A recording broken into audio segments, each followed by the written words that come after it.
facing the direct brunt of Iran's ferocious እንኳን ወደ ዕለቱ የዓለም የጦርነት መስታወት በሰላም መጣችሁ። ዛሬ በመካከለኛው ምስራቅ ሰማይ ላይ የሚታየው ትርኢት ከሆሊውድ የሲኒማ ጥበብ በላይ የነፍስ ይዘራል፣ የነፍስ ይነጥቃል ድራማ ሆኗል። ዋሽንግተን አሸነፍኩኝ ስትል ቴህራን ገና ቃታው ላይ ነኝ ትላለች።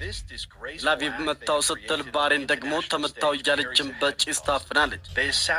ዛሬው መረጃችን ጆሮን ጭው አይንን ፈዘዝ የሚያደርጉ ጉዶችም ተሞልቷል። በአንድ በኩል ፕሬዝዳንት ዶናልድ ትራምፕ የኢራንን አየርና ባህር ኃይል ወንፊት አደረግነው፣ ጠላት በቃኝ እስከሚያስብል ድረስ ደበደብ ነው እያሉ በድል አድራጊነት ሲፎክሩ ይሰማሉ። በሌላ በኩል ደግሞ የቴህራኑ አብዮታዊ ዘበኛው 21 አሜሪካን ወደ መቃብር፣ አምስተኛው እዝ ደግሞ ወደ ጭስ ማውጫነት ቀይረነዋል በማለትም የትራምፕን ፉከራ የህልም እንጀራ እያደረገው ይገኛል።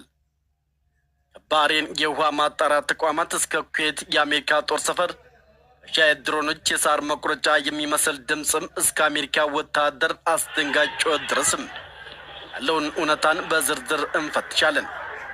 አሜሪካ ምርኮኛ የለኝም ስትል ኢራን ደግሞ አንቆርቆረን ይዘናቸዋል በማለትም የጀመረችው የስነ ልቦና ጦርነትስ ወዴት ያመራል?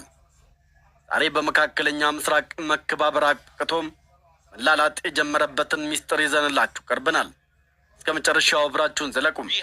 ይህንን የመሳሰሉ እጅግ በሳልና በልዩ ሁኔታ የተተነተኑ ሰበር መረጃዎች ሲለቀቁ በፍጥነት ደጃፉ ድረስ እንዲዘልቅም የሰብስክራይብ ምልክቷን ተጭነው ቁልፉንም ያስረክቡ።